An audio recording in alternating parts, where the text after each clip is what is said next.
Not Quite Right features discussions that are unfiltered and uncensored and may include themes that are inappropriate for younger listeners. Also, I swear a lot.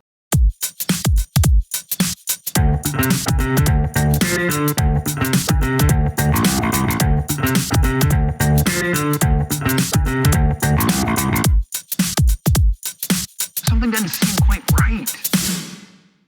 Welcome to Not Quite Right. My name's Ed. And I'm Amanda. And welcome to the second Daredevil for the October 2025 Not Quite Right prize. Daredevils are the people who have signed up to have their stories critiqued on air on the podcast. We'll read the story, break it down, share our thoughts, and hopefully we'll all learn something in the process. And you know what? I didn't address this last episode for our very first Daredevil, Amanda. Okay, you got something to get off your chest? Yeah, I made some comments on our long list episode about buying some lube and buying some wine for our Daredevils. I mean, now that you say that, I'm getting graphic, vivid memories of it. Yeah, I should probably have brought this up last episode, but I just want to... apologise? Well, I just want to assure our Daredevils that they won't need lube. You won't really need lube. We're not going to go that hard. We'll be fair. You say that, but I don't know. I feel like we went hard on Penny. I feel like we went a little bit too hard on Penny. I hope you're okay, Penny, if you're listening to this and you haven't just unsubscribed. Valid. But anyway, let's get into it for our Daredevil today. So just as a reminder, the prompts for this round were the word boot, the action prompt of kissing goodbye, and the anti-prompt of breaking the rule, show, don't tell. And our Daredevil for this round is Jenny Lyons-Bell. I feel for Jenny because I feel like she's been lured into the Daredevil experience by former Daredevil Sarah Kennedy, who has, from across the seas, somehow managed to convince Jenny that this was a good idea. So I guess when it becomes very evident that it wasn't a good idea, Jenny can blame Sarah instead of us. And Jenny's a Central Coast local as well, and she attended your flash fiction workshop back in June this year for Words on the Waves. Yeah, Jenny was there, and that was the first time we met her, which was lovely. And I think, again, Sarah from all the way over in the UK had convinced Jenny to come along to that, which is lovely. Yeah. I love that Sarah, our community is convince just... more people. somehow infiltrate yourself into the Central Coast community. No, and it's great. And my experience of Jenny is I just got wicked sense of humour. She's really great fun, and I think that comes through in her stories as well. So I'm really excited to get the opportunity to sort of dig into it. I do get the sense she's got thick skin and that she's going to be all right. And, I know as well that Jenny is sort of still fairly early in her kind of fiction writing journey. I'm sure like many of us, she's sort of always written and always had that creative spark. But in terms of writing comps and stuff, it's still fresh. So that's really great. It's great to have that opportunity to, have some shortcuts into what makes great fiction as well. Yeah. Because, we like to think that if we've been reading stories our whole lives, perhaps telling stories, either just verbally about ourselves our whole lives, that some of this stuff should come instinctively. But of course, there's a lot we can learn. It's a skill, yeah, and there's a craft to it. So I'm looking forward to getting into those little details about what can elevate a story in a competition setting. Yeah, and this is a fun one. So let's hear Jenny's story and then we'll get into it. All right. So this is Repulsinated by Jennifer Lyons-Bell.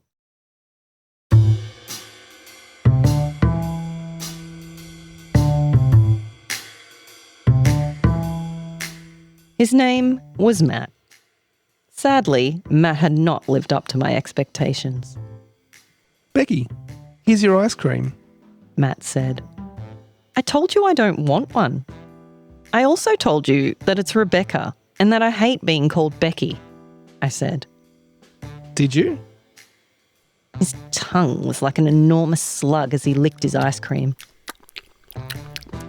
Somehow, I was fascinated. Repulsed, but fascinated. Is repulsinated a word? I wondered. Slugman. The name hatched in my mind. It fit him perfectly. You knew a man was going to get the boot when he ended up with a nickname that brutal. Yep, I told you I'm vegan. You really don't remember? We've had this conversation multiple times.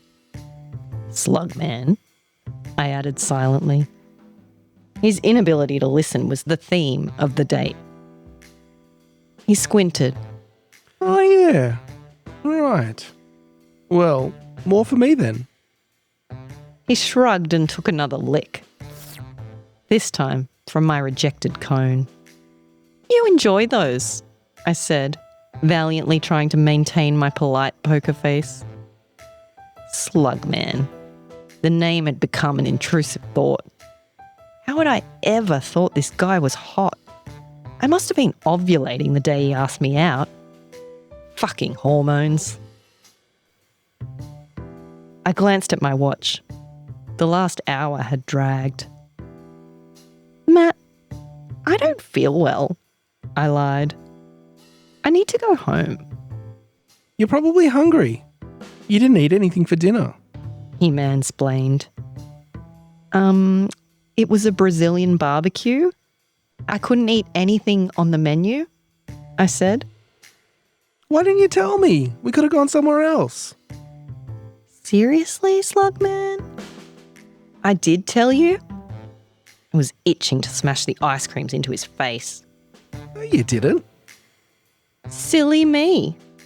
How could I have forgotten to mention it? I said, surprising myself with the bite in my tone. I can't believe that you didn't. Slugman said, then continued to lick his desserts. And I can't believe that you didn't pick up my sarcasm, Slugman, was what I wanted to say. However, I shrugged and said, well, I still feel sick. I'm going to get an Uber. Don't I get a goodbye kiss? Before I could decline, Slugman's mouth clamped onto mine and his tongue slobbered its way across my unprepared face. I swear it nearly went up one nostril. I reared back, knowing my disgust was parading across my face. As I wiped saliva and ice cream off my cheeks, lips and chin, rage heated my body. Slugman smirked at me. You liked that, didn't you, Becky? I was done. No, you licked my whole fucking face. No one likes to be kissed like that. Not a goddamn ice cream. And my name is Rebecca. Slugman laughed at me. Get fucked, Becky. I'm a great kisser. I wondered how many other women had tried to tell him the same thing. The rage took over. Before I knew what I'd done, Slugman's smirking face was wearing both ice creams. Okay, Slugman. Whatever you say.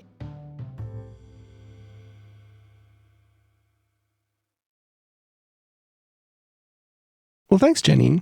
Is it okay if I call you Jenny? Yeah, be careful, I don't Slugman. want to be a slug man. But thank you for your story. And actually, Jenny's left us a message, so we'll play that now. Hi guys, it's Jenny. I hope you enjoyed reading my story and I'm very keen to hear your insights on it. Due to the weight of my own expectations, I was carrying a fair bit of anxiety in the lead up to this round of the comp. Like, would I be able to finish the story? Would it be any good? All of that stuff. I think that's kind of understandable given that I'm a daredevil. But I didn't want that to get in the way of writing something I was happy with. So instead of trying to be super insightful or thought-provoking in my story, I just went, fuck it, I'm just going to have fun. So I wrote this very light-hearted story, which I enjoyed bringing to life.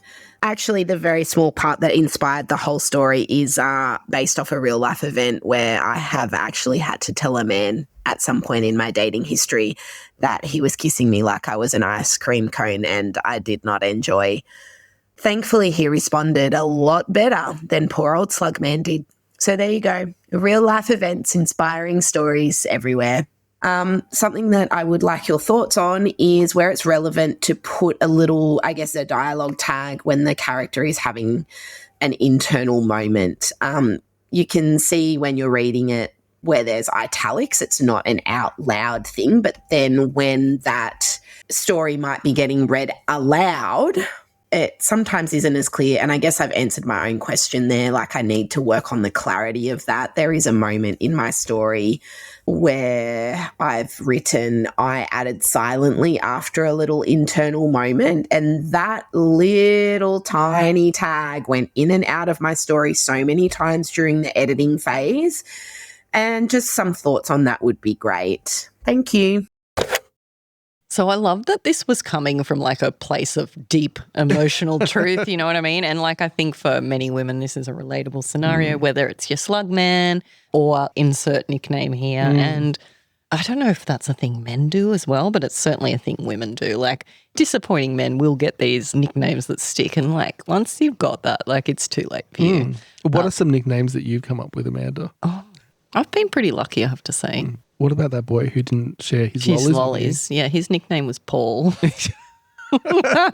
Like the ghoster. Oh, yeah. Or like It's a very Sloppy Seinfeld Joe. thing, isn't it? Like the close talker. And Yeah, yes, 100%. That's exactly what it is, yes. And, you know, it's so evocative. It's beautiful. It's like a perfect writing technique as well to sum someone up in just a name. Yeah. Like Slugman says a lot. It absolutely does. And I like the way that Jenny's used Poe to kind of draw everything towards that idea as well. So, and Jenny said that she was quite anxious for the comp, and I imagine it would be quite an anxiety-producing thing people do it.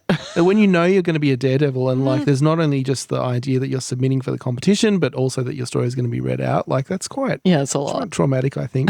So well done. And I think that's the right attitude, just saying fuck it. Yeah. And writing, having 100%. fun. And, you know, you've had fun, we've had fun. That's the thing, like reading it, I did have fun. Yeah. You know what I mean? Because it comes through. Like the anxiety didn't come through. It was the fuck it that came through, which I love. And drawing from a place of personal truth. Yeah. Absolutely the way to go. So well done. Yeah. And so you've also asked some questions, Jenny, about dialogue tags and when to use them and how to kind of express internal thoughts in the story. So let's go through and we'll call them out as we go. Yeah, sounds good. So let's start with the title, as we like to do.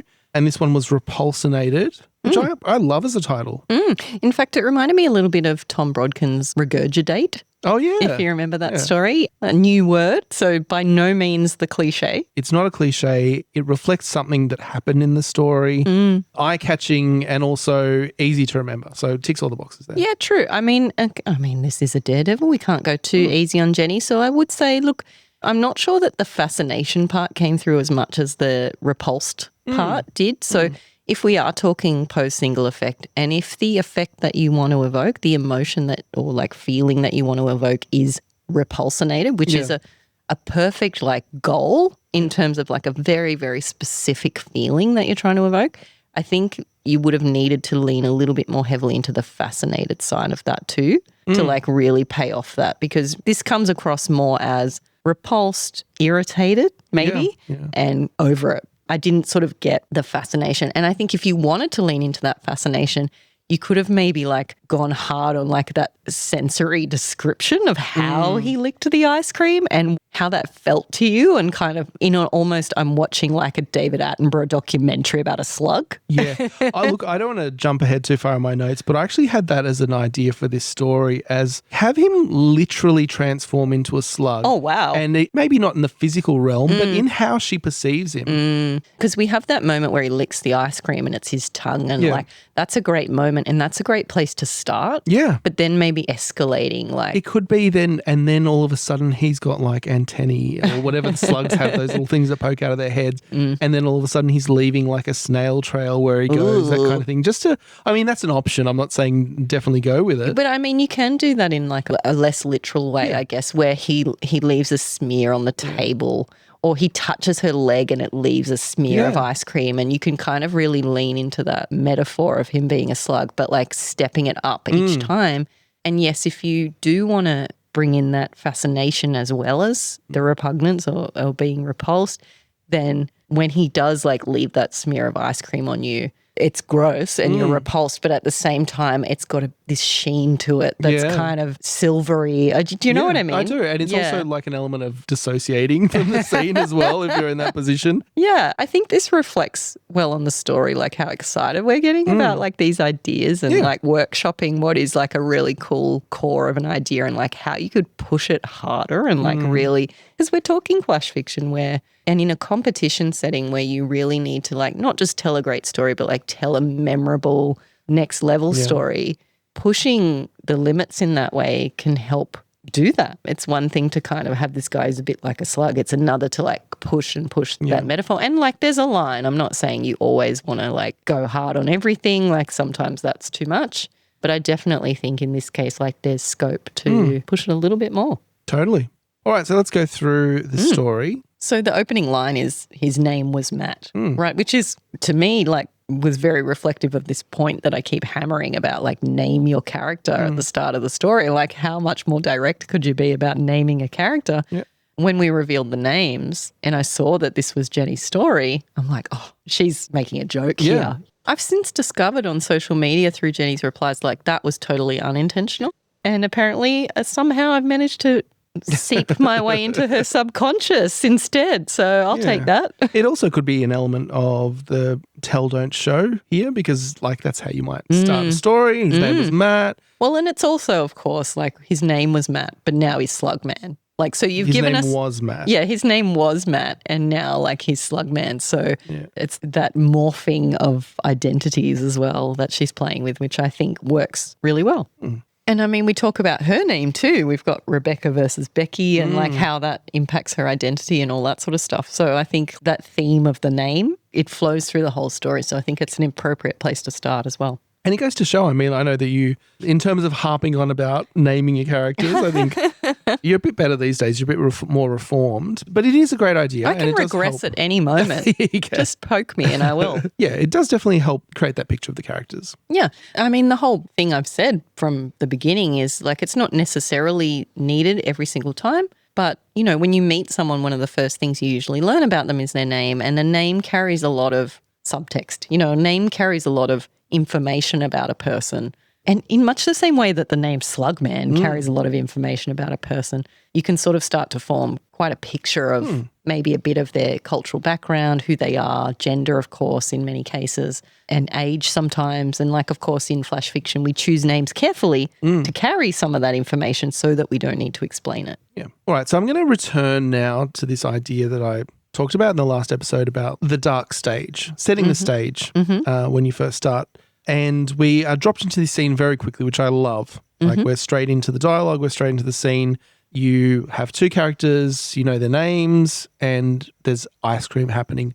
I would have liked maybe just a little bit more about the scene. Where are they? Like, are they in an ice cream shop? Are they in a cafe? Are they at a restaurant? Are they at the beach? You know, there's any number of places they could be. And it's not really that important, I guess, to the story. Yep. But just to a little bit more visual completeness so I could picture exactly what that scene looks like. Yeah, I mean, I think in this case there's no clarity issue, right? Like we've got all the essential information and so therefore you do not have to do that, but you can do that and it would be no more than a sentence, right? Yeah. And in that sentence, not just we're at the beach because that's fine, but it's very utilitarian. What you could do is like they're on an early date in their relationship and the vibe that you're creating, this repulsinated vibe, if we're talking Poe, you can seed that right at the start with your setting as well. Yeah. Like you can set this up. And if you were to run with this idea of a documentary and kind of being fascinated by him as well, we could set him up in a setting that can play both of those roles. We're on a date, but also it's this setting where he morphs almost into a slug kind of thing. Yeah. Maybe you're in a garden, I don't know, like a garden cafe or something like that. Yeah, or somewhere dark, somewhere slippery. Yeah, I like the idea of a garden cafe. That fits the theme. It's not a major issue because we can follow along and we don't have a problem with it. It's just a little bit of an opportunity for a bit of extra flavour. Okay, so we get into the dialogue and those first two lines here, Becky, here's your ice cream, Matt said. I told you I didn't want one. Also told you that it's Rebecca and that I hate being called Becky, I said. And I love that this is very active, this scene. We're right in the scene. There's lots of dialogue. And in terms of show, don't tell, right? We're doing all the showing here. It's dialogue, it's action and reaction, right? Totally. And I would say, look, I would just offer as a suggestion, there is a little bit of telling in these lines, a little bit of exposition in these lines. And I feel like there's a couple of opportunities to make the dialogue a little bit more natural and realistic. Okay. You wouldn't necessarily say, Becky, here's your ice cream. You might say, here you go, Becky. And if you'd led in with a little bit more description about where they were, then that dialogue might have had the same effect. Yeah. Here you go, Becky. Sorry, my name's not Becky. Just a little bit more natural. No, I know what you mean because, we wouldn't say, here's your ice cream, Becky. Like, you're looking at the ice cream. And so if we go back to this idea of, like, point of view and perspective, if we're leaning into Rebecca's, oh dear. If we're leaning into Rebecca's perspective here, what is she seeing and experiencing in that moment? And the more you can describe that, the more immersed we will be in the scene as well. So And it comes to pairing dialogue with action beats. Now, in Jenny's message, she was asking about like dialogue tags and how to frame internal thoughts and things like that. So I think this may be a little bit of an answer to that question. I think you can often replace a dialogue tag with an action beat. And so when we say dialogue tag, we mean Rebecca said or Rebecca whispered or, a tag which sort of indicates very clearly the person, like he or she, and how they said it or the fact that they said it, versus an action beat where you just let the dialogue be the dialogue and then immediately either before or after you pair it with what the person is doing when they say that or how they are saying that. So it might be, here you go, Becky. He handed me the cone and choc chip splattered on the table. Like you're pairing it with something that's happening in that moment. And I think in the case of this story, there were probably some opportunities to ditch some dialogue tags to create a more immersive experience in terms of how she's perceiving what's happening. Like if in that moment she is already repulsed by his behavior, then we're pushing that feeling even more. Yeah. Well, actually, Jenny does that quite effectively in the very next line. So the very next line is, did you? His tongue was like an enormous slug as he licked his ice cream. So I think that's a great demonstration of exactly how to do that. We know who said did you because the action that follows. Exactly. That's it. And the thing is that is such a delicate balance that you have to just sense as an author, and not just sense. You might ask beta readers and they might have feedback, but in terms of how often do you do just a dialogue tag versus action beat versus, leaving it hang without a dialogue tag or an action beat and just allowing the reader to assume who said it and how, there's no answer to that. And it's just a feeling. It's just a balance of sometimes it's too much action and you need to just tone it down. And sometimes it's too many dialogue tags with adverbs as well about how they're saying it. And we're finding a balance there. And look, I don't think Jenny's got the balance wrong here. I think there's, a nice balance of dialogue tags and action beats. But something else Jenny was talking about, it just made me think about maybe coming back to some of the basics of structure, as in writing structure.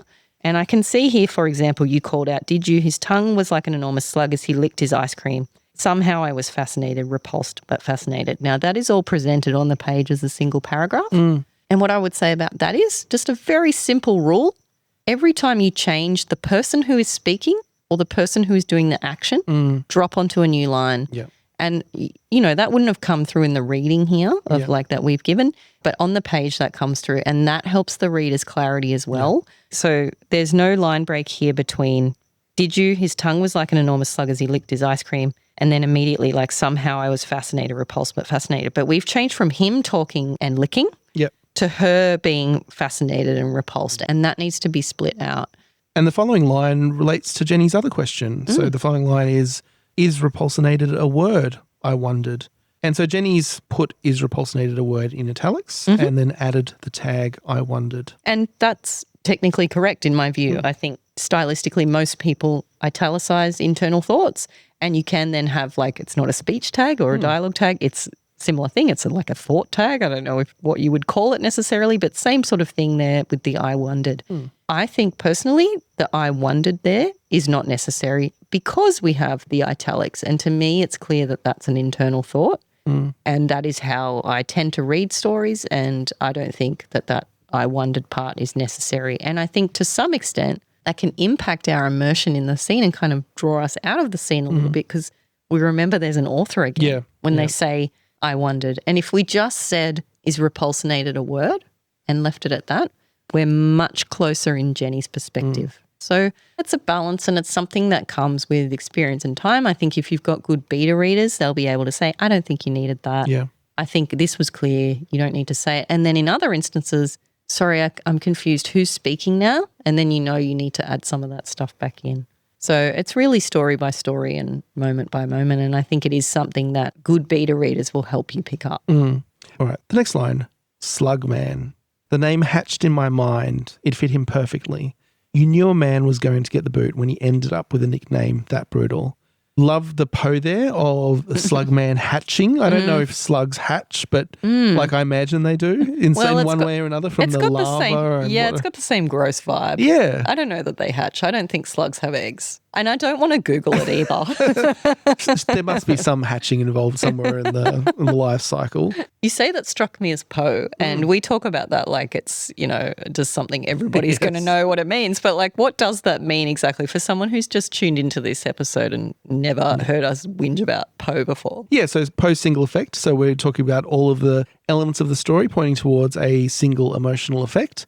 And I guess what Jenny's trying to express here is this idea of like a man who repulses her, comes across as like a slug.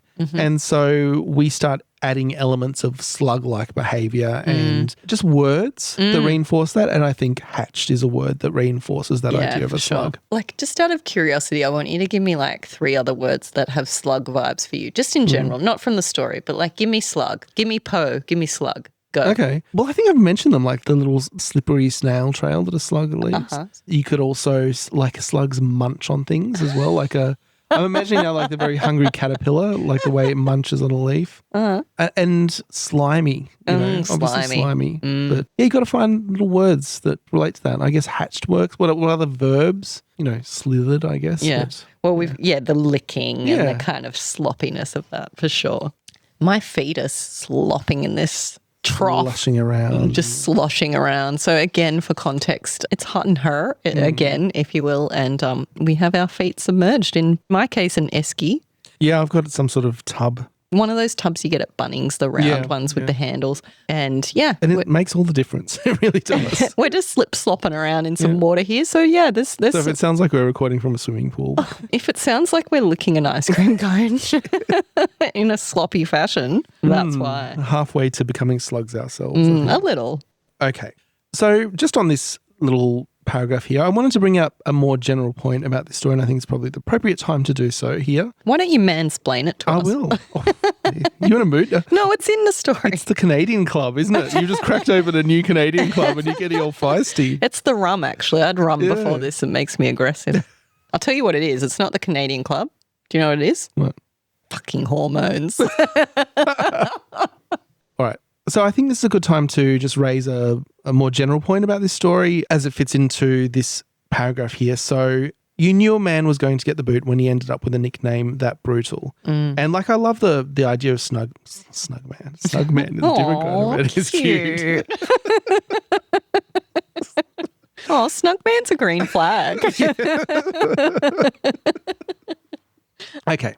So we come into this scene and our main character has already made this decision to hate this man, essentially, right? Yeah. So we don't see her change. We see her come in. He reminds me of a slug. He doesn't listen to me. I don't even know why I was attracted to him in the first place. It must have been hormones. And, we have this line, you knew a man was going to get the boot when he ended up with a nickname that brutal.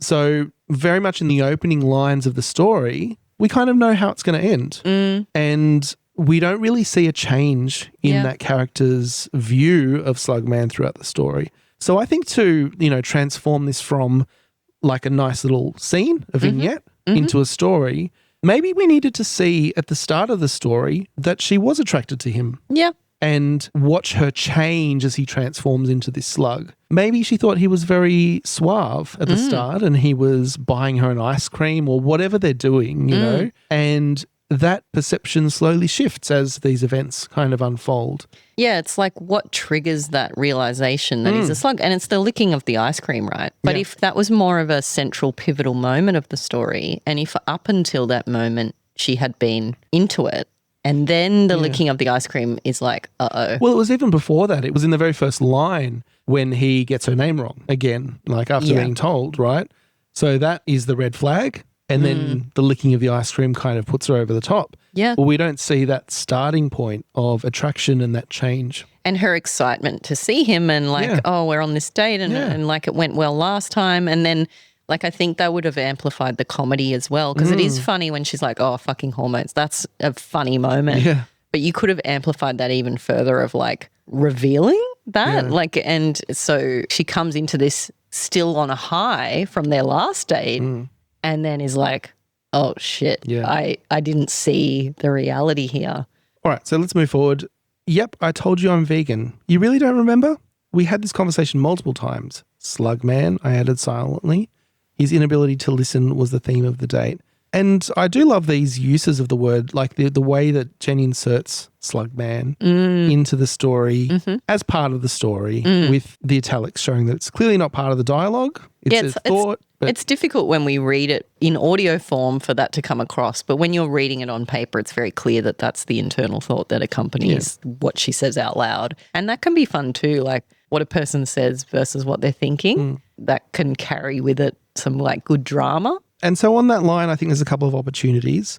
The last sentence, his inability to listen was the theme of the date, is a very telling line. Right? That's you're kind of explaining to the reader what's going on, but the reader can already see that he's not listening, right? So you don't really need to say that. Yeah, that's true. And I would also just offer a general caution that even in the context of Poe's single effect, just to be conscious of repetition as opposed to developing character, right? So if you have an instance where the character doesn't listen properly and then you have an instance where he doesn't listen again, it can be enhanced when you actually add another layer to that. Yeah, like you're escalating. Instance. You're escalating or you're revealing something more about the character apart from just he doesn't listen. But you could as well, like if we're talking, we're working in with this slug theme as well. When he's not listening, that can be tied to, because that's kind of presented almost as a separate thought to this slug man. The slug is the licking of the ice cream and the frustration, but the not listening is like a whole separate thing. But you could actually tie them together more. Like I think snails have the reputation for being slow, but I think like slugs are in that family, right? And so the idea that he's a bit slow and is not picking up on the fact that she's vegan and that like ice cream, and using that as a thing that also transforms him into this slug in her mind in a more direct way or a more like cause and effect way would be pretty cool as well. Yeah, that's why I think that it would be fun and like, you know, this is the surreal route of this story, but of having him actually transform, because you could do things like he's not listening and she watches as like his ears close over like a slug. I don't know what slugs have ears or whatever. And even like you talked about munching before, he's munching the cone, like, and all of these things are things that you could, and they're there, but like play up a little bit more for that metaphor. One question I would have, and we're kind of like leaning into this Matt/Slugman guy just being pretty much the villain here and just completely oblivious and whatnot. But like also she sat through Brazilian barbecue and then went for ice cream with this guy when she's a vegan. And that plays into the comedy of he's not been listening, but like you went and you cracked the shits at him at the Brazilian barbecue, but now like you're still seething and not communicating. And I would question whether like that's fair on him if we've gone along with things and we're still here. So I think that's kind of, I wouldn't call it a plot hole, but like emotionally kind of a place where I disconnect from like, come on, mate. Like that's, I feel like, you know what is interesting about that is that it's kind of an escalation that's happening in the past, right? Because you're going from like the name to the fact that he didn't remember that you're vegan and took you to the restaurant, but actually that happened in the past. Yeah. So really when the story's opening, she should be pretty pissed off about the Brazilian restaurant, right? And not having eaten anything. And she clearly is. In my view, she wasn't sufficiently shitty with him right at the start of the You really wanted her to crack the shits. And look, I think this is one of those things with, you know, when you're writing your story and you write your draft of your story and you can come back later and start to question some of these things and refine your concept, because all of these things are options, right? And it's like, what do I do with what I've created? And, you know, you've got this idea of a Brazilian barbecue. You've got the idea of the ice cream and her being vegan. You've also got the idea of the name and how that's frustrating you. And that's a few ideas. And maybe it sounds silly to say that's a lot of ideas, but for a piece of flash fiction, it kind of is. Like, is it the name or is it the not listening about, like, I mean, he's not listening about the name, but there's also the vegan thing and it's like, which is it? Yeah. And I feel like any of those could be a breaking point for the character as well. Exactly, yeah. And so we're kind of going through a number of consecutive breaking points without really breaking. And without escalating her feelings on the matter. And like you could do that, right? You could show them at the Brazilian barbecue and her seething there and communicating and him ignoring her and then being like, let's go for ice cream. And then her, I think that's probably too many scene breaks for this. And I think you could contain that whole same feeling into one scene. which this is. It is one scene at the ice cream parlor or wherever it is that they're getting ice cream. But you don't necessarily need the backstory of the Brazilian barbecue to make that point. If she's told him she's vegan, an opportunity like to make this flow like cause and effect wise is to have them enter the ice cream parlor, let's say, and she gives him her order. She wants a sorbet because she's vegan, and he comes back like she wants a strawberry sorbet, and he comes back with a strawberry ice cream, and he's ignored the fact that she's vegan. Yeah. And I think that's an opportunity for conflict within that scene rather than in the backstory of the scene. And any time that you can bring the conflict into the present scene is like a good thing.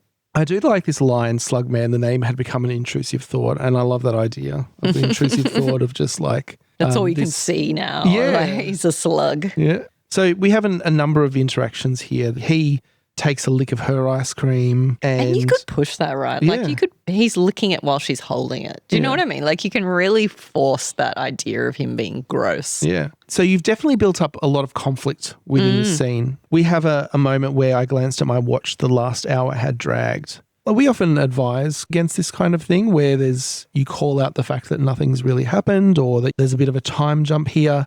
You know, flash fiction is not real life. You're not telling a real story, so you can just contract that time as well, right? Like she's already been with him. She doesn't need like an extra hour for things to drag. In fact, at this point, we've built up a lot of conflict and tension. We kind of know that there's going to be some breaking point that's happening. I think we want to push towards it rather than dial back a little bit and say, oh, it's kind of got a bit boring for a while. Yeah, I think that's always worth, especially if you are telling a story that's sort of come from real life. Like, how can I trim the bits that aren't serving the narrative? And one of the trimmings is time jumps. One of the trimmings is settings. Like, let's say you were pulling from your own real life relationship and a really interesting and vital thing happened once at home and then another interesting and vital thing happened at a restaurant. You can make both those things happen in the restaurant because it's fiction. And usually that's going to be the better choice just because of the word count that you have available to you. So condensing all of those things and really like homing in on a moment is going to be usually more impactful if you can. Yeah, so we go through like a sequence here of more and more escalation, right, of these issues. And it culminates in a breaking point that I think is pretty valid as a breaking point. Even if she sat through all of these issues with him eating her ice cream and ignoring the fact that she's vegan and whatnot, when he actually starts kissing her face like he's a slug. And gross. Yeah, and like, I've never had this experience, but how is his tongue up her nose? Is that a thing? It's not been a thing that I've experienced. I mean, that feels like something that's been exaggerated for dramatic effect, and I can only hope that it was because big ill. And like that's the culmination, I guess, of what you've been building towards, this idea of a slug, and now he's almost turned into that slug again, not literally, but he's sucking at your face. Yeah. And like he's a slug, essentially. And that's the great point for a climax there, of so to speak. A dramatic climax. Certainly climax. Not the other one. There's a little minor point here, and this could be a response to the anti-prompt, but where you note that rage heated my body. And we always say as part of Show Don't Tell, avoid naming an emotion. So that's an opportunity there to just kind of rephrase that in a way that doesn't name that emotion and is a little bit more directly grounded in the scene. But I don't want to push too hard on that because everything else in this story is very grounded in the scene and in the action that's taking place. And I do love, in this final kind of conflict that he's in denial. Like Slugman is in denial. Even in the face of this evidence, this direct evidence, he's like, yeah, fucked, I'm a great That is such a Slugman like move. You know what I mean? He's not going to change his ways. Yeah. And he gets his just desserts, like literally 2 just desserts just on his face.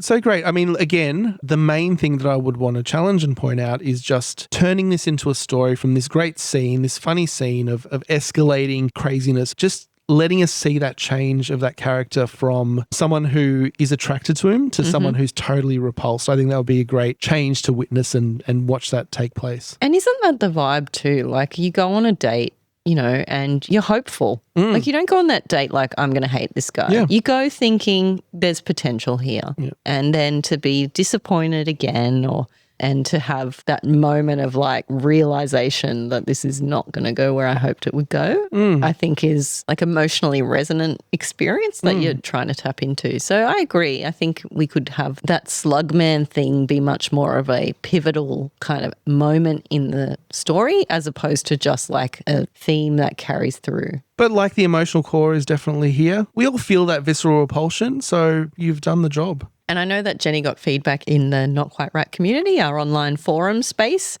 and people were like, oh my God, like I've had this experience. Like it's one of those stories where a lot of people can relate, and I think that's really fun. And I know in my initial comments, like my blind judging comments, that was my reaction to it. And I was like, I can see that this author is having a good time and therefore I'm having a good time. And I love that. I love that you went to that, like, fuck it, I'm just going to have fun place, because I think that worked for you. And while we can unpack the structure and think about like how we can organize these thoughts and all that sort of stuff, overall, it was a fun story. There were laugh out loud moments, and I think that's what you were trying to achieve. And so therefore, I think it's a win in that regard. So just before we wrap up, we'll just review the prompts very quickly. So the word prompt boot was giving him the boot. Yeah, I think that's great.